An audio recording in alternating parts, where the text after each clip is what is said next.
Malaysia के जिस विमान पर मिसाइल से हमला हुआ है उस विमान में कोई भारतीय यात्री नहीं था। भारत सरकार ने इसकी पुष्टि कर दी है। विमान मंत्री अशोक गजपति राजू ने इस बात की जानकारी दी है। मंत्री के मुताबिक हादसे के बाद एयर इंडिया और जेट की फ्लाइट्स को यूक्रेन के ऊपर ना उड़ने के लिए कहा गया है। मंत्री ने यह भी बताया कि प्रधानमंत्री नरेंद्र मोदी के विमान को कल डाइवर्ट किया गया था। ऐसी कोई जानकारी नहीं है। कल प्रधानमंत्री ब्रिक्स सम्मेलन से भारत लौटे हैं।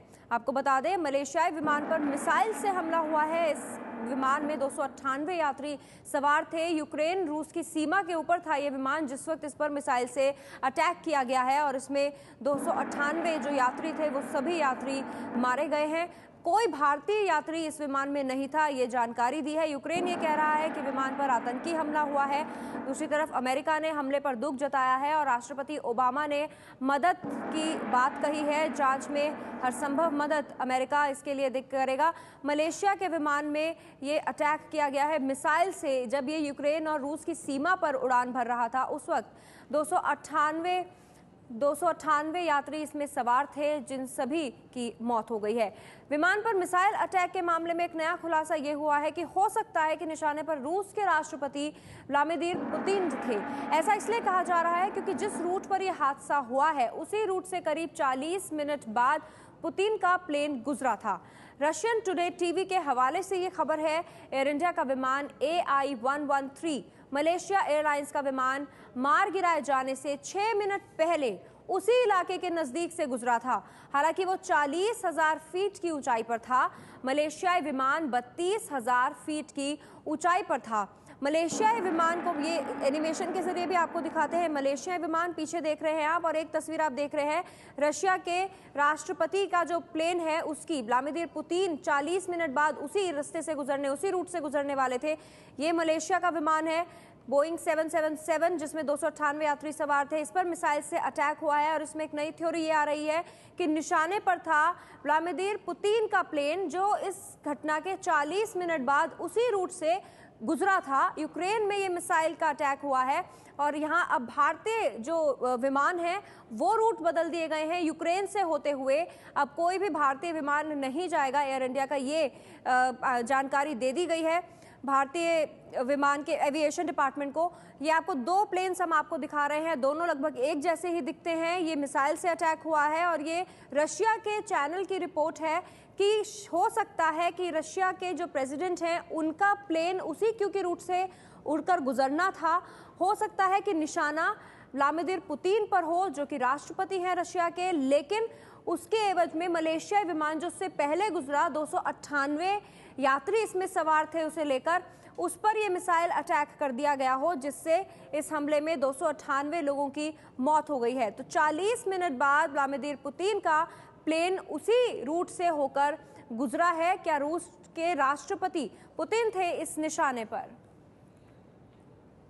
एबीपी न्यूज संवाददाता विजय विद्रोही आपको नक्शे के जरिए बता रहे हैं कि विमान पर मिसाइल हमला कब और कैसे हुआ। मलेशिया के जिस यात्री विमान MS-17 पर यूक्रेन के ऊपर जब वो उड़ रहा था उस पर मिसाइल से हमला किया गया जिसमें 280 यात्री, 15 क्रू मेंबर्स जिसमें 80 बच्चे शामिल, कुल मिलाकर 295 लोग मारे गए। उसका अंतिम हवाई सफ़र कैसा था आइए हम आपको बताने की कोशिश करते हैं। एम्स्टर्डम से ये हवाई जहाज उड़ा था और 6000 किलोमीटर की दूरी पर इसे कुआलालंपुर मलेशिया जाना था। ये एक साइट है फ्लाइट रेडार। इसमें अगर हम डाटा हिस्ट्री में जाएं तो हम इसकी फ़्लाइट हिस्ट्री देखेंगे। फ़्लाइट हिस्ट्री यानी पूरी दुनिया भर की जो हवाई जहाज उड़ाने वाली विमान कंपनियां हैं उनके बारे में, उनके जहाज़ कैसे उड़ते हैं उसका हमें पता लगता है। मलेशियन था ये, तो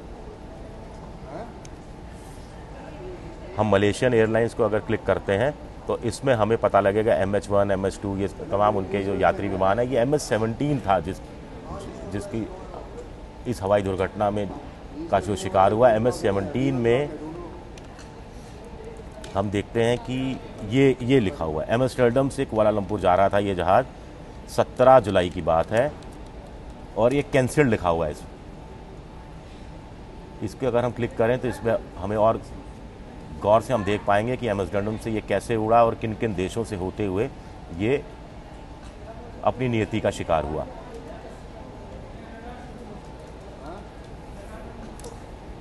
ये देखिए, यहाँ से ये उड़ा था एम्स्टर्डम से, ये आप देख रहे हैं।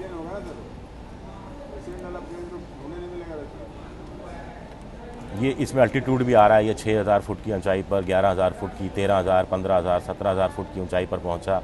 कैसे ये फिर जर्मनी के ऊपर से अब हवाई जहाज ये उड़ रहा है, जर्मनी को ये क्रॉस करते हुए पोलैंड। कुल मिलाकर 295 लोग इसमें मारे गए हैं।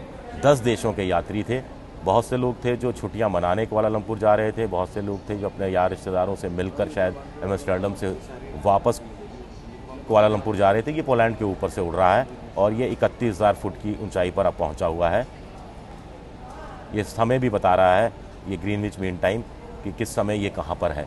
अब ये पोलैंड को क्रॉस करते हुए अब आता है ये यूक्रेन पर। ये वो कॉरिडोर है जिससे अधिकांश हवाई जहाज इसी कॉरिडोर से उड़ते हैं जब वो यूरोप से, जिनको पाकिस्तान, हिंदुस्तान या नीचे मलेशिया या ऑस्ट्रेलिया की तरफ जाना पड़ता है।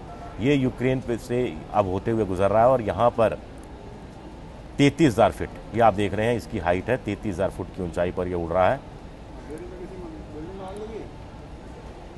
इस समय जितने यात्री थे उन्हें नहीं मालूम था कि अगले कुछ पलों में उनके साथ क्या होने वाला है। MS-17 ये विमान, और ये देखिए यहाँ पर आकर ये इसका हवाई सफ़र अचानक थम जाता है और इसी के साथ यहाँ के इतने लोगों की ज़िंदगियाँ भी थम जाती हैं। कुल मिला के ग्रीनविच मीन टाइम 13:21। अगर भारतीय समय के हिसाब से देखा जाए तो कल शाम 6:51 पर यह हादसा हुआ है।